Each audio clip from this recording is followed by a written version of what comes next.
pada dasarnya tidak ada perbedaan ya. Hanya saja begini, anak kelas 12 untuk saat ini kita masih menggunakan PTM terbatas terkait dengan program dari pemerintah karena belum bisa untuk menghadirkan semuanya secara bersama-sama. Sedangkan nanti anak SCI kenapa kok harus tatap muka?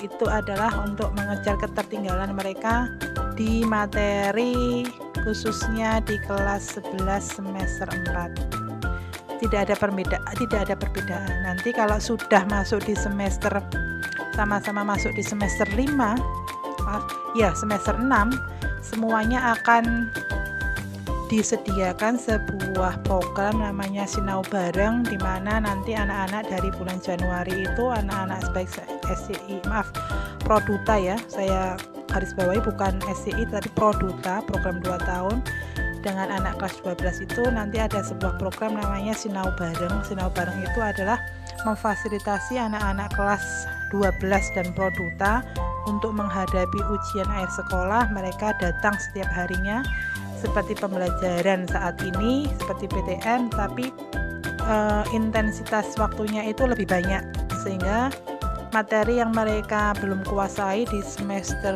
sebelumnya itu akan diulang kembali di program Sinau Bareng tersebut. Jadi menurut saya tidak ada pembeda antara SCI dengan program 2 tahun atau Produta dan yang kelas 12 karena sama-sama kita melayani peserta didik, jadi tidak ada pembeda antara mana yang Produta, mana yang kelas reguler pada umumnya, semuanya sama. Yang penting karena kelas Produta itu harus berangkat karena mereka akan mengejar ketertinggalan karena waktu yang disediakan 2 tahun mereka harus mengenyam materi pembelajaran wajib selama 3 tahun.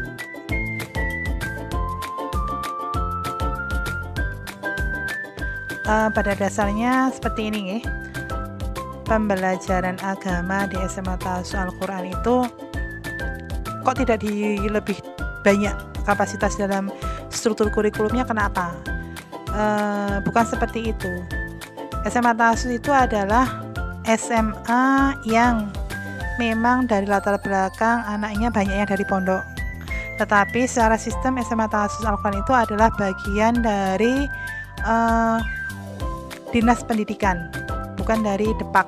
Jadi untuk mata pelajaran yang khusus agama itu tetap diakomodir atau tetap dimasukkan ke dalam struktur kurikulum, tetapi itu masih dalam satu lingkup mata pelajaran PAI.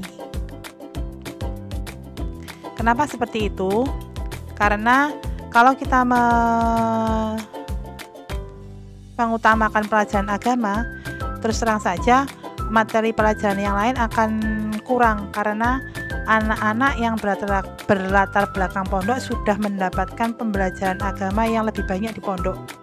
Kita di sini hanya memberikan pembelajaran khususnya ciri khas tahfiz Al-Qur'annya itu hanya ada 4, yaitu fikih, aswaja, Quran hadis, dan satunya adalah akhlak. Itu masuk dan include ke dalam pembelajaran PAI.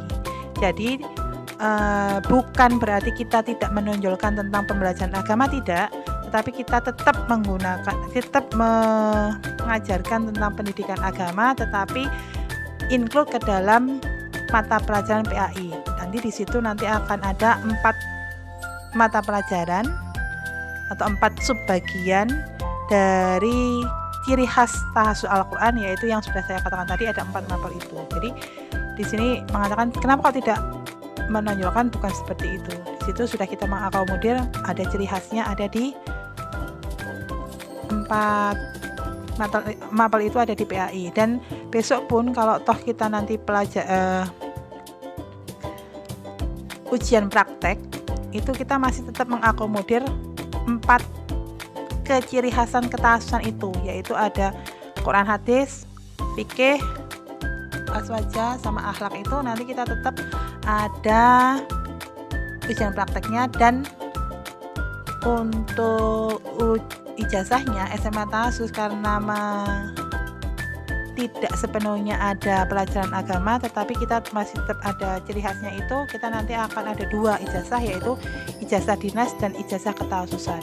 Di situ sebagai wadah untuk mewadahi mata pelajaran ciri khas masuk ke dalam ijazah ketaususan.